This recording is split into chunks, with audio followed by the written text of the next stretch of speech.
Como é que uma instituição financeira cresce, sei lá, mais de 2.000% em 5 anos e depois simplesmente explode? Hoje a gente vai mergulhar na história do Banco Master.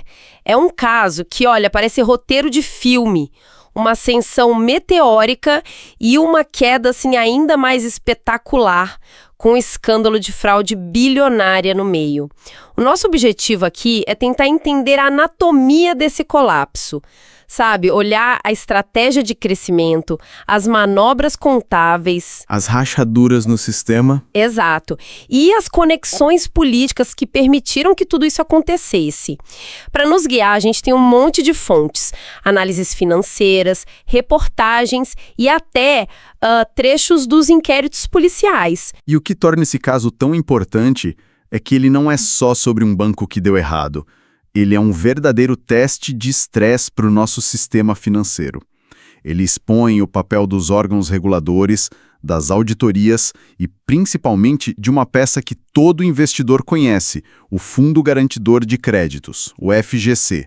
É uma história que revela vulnerabilidades que talvez estivessem, assim, escondidas bem debaixo do nosso nariz. Certo, então vamos do começo.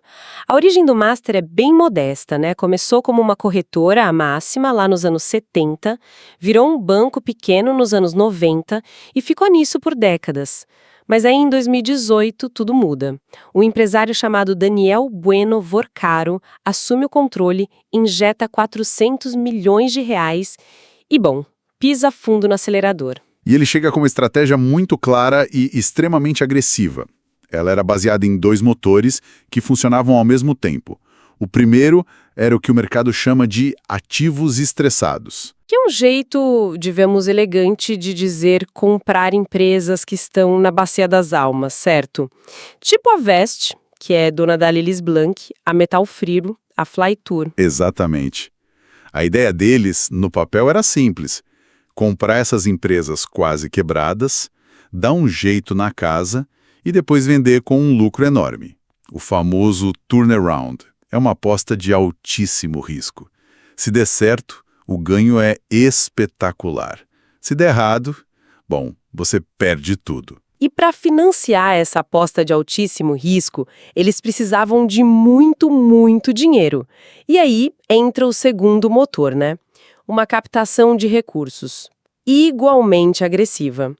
O Mastercool começou a inundar o mercado com CDBs que pagavam taxas que, assim, ninguém mais pagava. Não mesmo. A gente está falando de 130%, às vezes 140% do CDI, enquanto o resto do mercado mal chegava, sei lá, em 110%. E o resultado, pelo menos nos números, foi inacreditável. O patrimônio líquido foi de 219 milhões de reais em 2018 para 5 bilhões em 2024. É um aumento de mais de 2.183%. É um número que desafia a lógica do mercado financeiro. Totalmente. A receita anual saltou de 190 milhões para 1 bilhão já no primeiro ano, em 2019.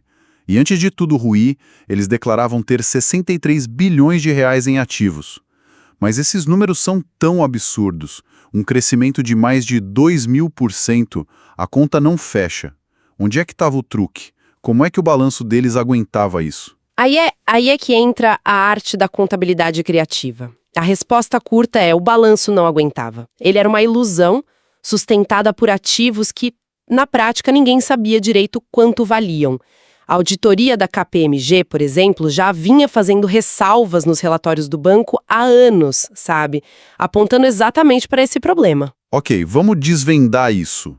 Que ativos eram esses? Bom, o problema central estava em ativos ilíquidos, ou seja, coisas que você não consegue vender facilmente e transformar em dinheiro.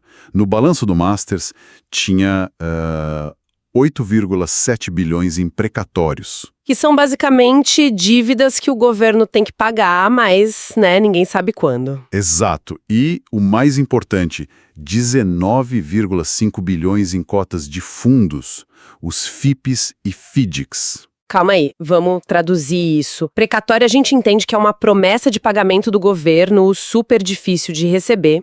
Mas o que são esses FIPs e FIDICs? E por que eles são uma caixa preta na hora de avaliar Basicamente, um FID é um fundo que compra dívidas de outras empresas. Um FIP compra participações em empresas, geralmente aquelas que não estão na bolsa. O problema é o mesmo para ambos. Quanto vale uma dívida que talvez nunca seja paga? Ou um pedaço de uma empresa que está em crise? A resposta é: depende. E nesse depende mora toda a criatividade contábil. O banco podia atribuir um valor muito otimista a esses ativos, inflando o próprio patrimônio no papel. E teve um caso específico que foi a cereja do bolo dessa maquiagem toda, né? A aquisição de outro banco, o Voiter. Sim, essa foi uma manobra clássica. O Master registrou a compra do Voiter como uma compra vantajosa, o que na prática gerou um ganho contábil totalmente artificial de 435 milhões e meio de reais. Esse ganho não veio da operação do dia a dia, não foi um lucro real, entende? Foi só um lançamento no balanço. Isso de compra vantajosa soa como se eu comprasse um carro que vale 50 mil por 30 mil e antes mesmo de vender já anotasse no meu caderno: lucrei 20 mil. É isso. É exatamente isso. Só que em vez de um carro, estamos falando de um banco inteiro. E o lucro foi de quase R$500 bilhão, usado para maquiar o resultado do ano. Para você ter uma ideia, esse ganho artificial representou quase metade do lucro total que o Master declarou em 2024, que foi de 1,068 bilhão. E qual era o objetivo prático de inflar o lucro desse jeito? Manter as aparências para o regulador. Ao inflar o lucro, o banco conseguiu manter seu índice de Basileia artificialmente acima do mínimo exigido. Ah, o Basileia! Para quem não lembra, esse índice é como se fosse o colchão de segurança do banco, sabe? O capital que ele tem para aguentar perdas. O mínimo exigido pelo Banco Central é 11%. E eles estavam ali em 11,5%. Ou seja, vivendo no fio da navalha. E com um colchão de segurança que, como a gente descobriu depois, era feito de isopor. Então, peraí. A auditoria, a KPMG apontava ressalvas, mas o truque da compra vantajosa passou. O que isso nos diz sobre o papel de uma auditoria? Eles são cães de guarda ou só apontam a porta arrombada depois que a casa já foi roubada? Essa é a pergunta de $1 milhão. A auditoria aponta o risco, coloca uma ressalva no balanço, que é um sinal de alerta, mas ela não impede a empresa de publicar aquele número. O caso Master joga uma luz muito forte sobre os limites da auditoria e da própria supervisão do sistema. Os sinais estavam lá, mas foram de certa forma normalizados. E enquanto essa engenharia toda acontecia nos balanços, o banco precisava de dinheiro real, né? Para pagar os juros altíssimos dos CDBs. E é aí que a história fica ainda mais bizarra, com o papel do Fundo Garantidor de Créditos, o FGC. Sim, essa é talvez a parte mais polêmica e, assim, preocupante de todo o caso. Porque o FGC deveria ser um seguro, uma rede de segurança para o pequeno investidor. Se o banco quebra, o FGC te devolve até R$250 mil. Mas o Master transformou essa garantia num argumento de vendas. Eles basicamente diziam: pode investir nesse CDB que paga uma fortuna, porque se tudo dá errado, o FGC cobre. É a definição perfeita de risco moral, ou moral hazard, como se diz no mercado. A rede de segurança fez todo mundo, o banco e os clientes, agir de forma imprudente. O banco pensou: posso captar dinheiro a qualquer custo para financiar minhas apostas arriscadas. E o cliente pensou: posso investir nesse produto de altíssimo risco sem me preocupar, porque é a garantia do sistema. Tem uma citação de uma advogada, a Lucia Ferrezakian, que resume isso de forma brutal. Ela diz que o mercado sabia que aqueles rendimentos eram irreais, um sinal de títulos podres, mas continuava recomendando os produtos por causa da garantia do FGC. É uma situação bizarra, não é? O seguro que deveria proteger o sistema acaba virando o combustível para a bomba relógio. Exatamente. Você usou o termo perfeito, combustível. Porque o FGC, sem querer, acabou financiando a expansão de um modelo que era, na sua essência, insustentável. Alguns analistas chegaram a comparar com uma pirâmide de captação, onde o dinheiro de novos investidores era usado para pagar os juros altíssimos dos antigos. E a consequência disso é catastrófica. A liquidação do Master vai exigir o maior desembolso da história do FGC. As estimativas vão de 41 a 49 bilhões de reais. E quem paga essa conta, no final? Todos nós indiretamente. O FGC é um fundo formado por contribuições de todos os bancos do sistema. Quem vai cobrir esse rombo são os outros bancos, que repassam esse custo de alguma forma para os seus produtos e serviços. É uma falha sistêmica que custa caro para todo mundo. E essa pirâmide ou essa estrutura desmoronou em novembro de 2025. A casa caiu com a Operação Compliance Zero da Polícia Federal. Sim, a investigação já estava em andamento desde 2024. E o que ela descobriu foi o coração da fraude. Era algo ainda mais grave do que a contabilidade criativa. O banco estava, segundo a PF, literalmente Fabricando ativos? Como assim? O esquema consistia em criar carteiras de crédito falsas. Eles simulavam empréstimos que nunca existiram. O objetivo era duplo: gerar caixa vendendo esses créditos podres no mercado e, ao mesmo tempo, registrar esses ativos inexistentes no balanço para inflar ainda mais os números.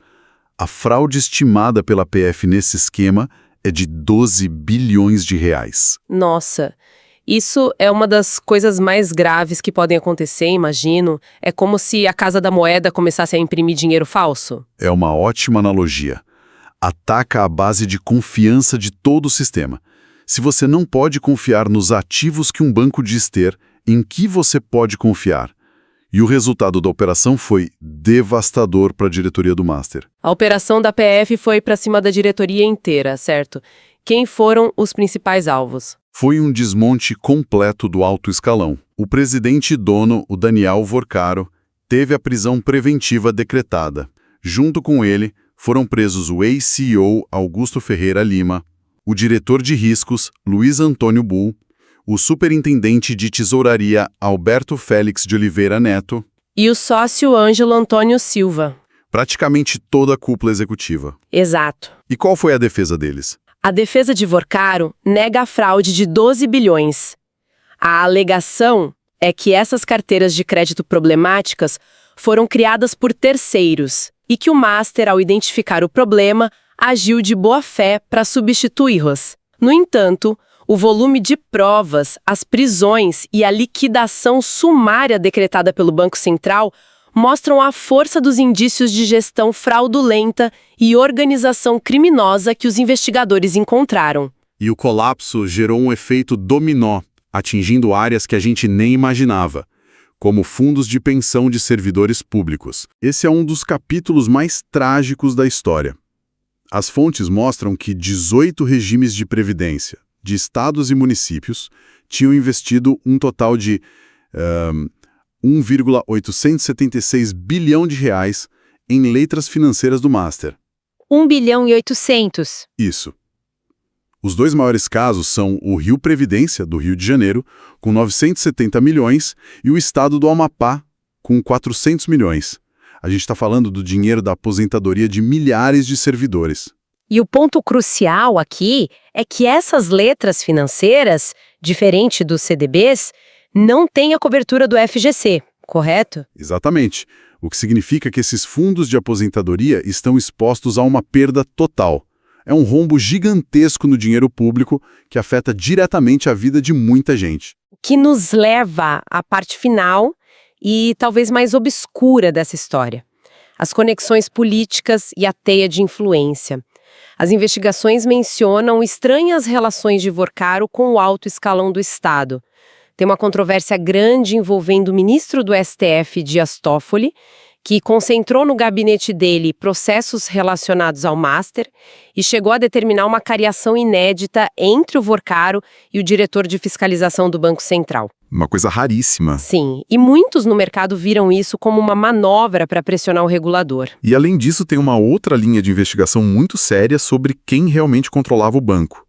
A suspeita de que o empresário Nelson Tanuri, que é conhecido por atuar em empresas em crise, seria o controlador oculto do Master. Ele teria usado uma estrutura de fundos para adquirir o banco sem passar pelo crivo e pela autorização obrigatória do Banco Central. Se a gente conecta todos esses pontos, o que isso sugere é que o banco tinha uma espécie de passe livre por causa dessas conexões. Sugere um cenário muito preocupante. A Polícia Federal está investigando se houve influência política para que os gestores desses fundos de previdência investissem no Master.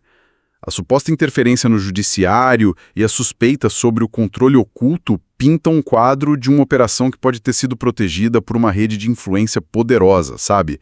E isso talvez ajude a explicar como tantos sinais de alerta, tantas ressalvas da auditoria foram ignoradas por tanto tempo. Isso levanta uma questão fundamental. Até que ponto a fiscalização técnica, que deveria ser imparcial, fria, é vulnerável a pressões políticas e de poder? Ok, então, o que tudo isso significa? A história do Banco Master não é só sobre um banco que quebrou. É sobre uma estratégia de crescimento baseada em risco extremo, sustentada por uma contabilidade que mascarou a realidade por anos. É sobre um sistema de garantias que, em vez de proteger, foi explorado para alimentar o risco. A queda, no fim, foi alimentada por essa confluência perigosa de ambição, fragilidades na regulação e uma teia complexa de influência política e empresarial. Exato. E o colapso do Master nos deixa com uma pergunta provocadora. Se o mecanismo criado especificamente para garantir a estabilidade do sistema financeiro, o FGC, pôde ser usado como ferramenta para alimentar a maior fraude de sua história, quais outras vulnerabilidades podem estar escondidas, em plena vista, no nosso mercado, esperando apenas a combinação certa de ambição e oportunidade para virem à tona?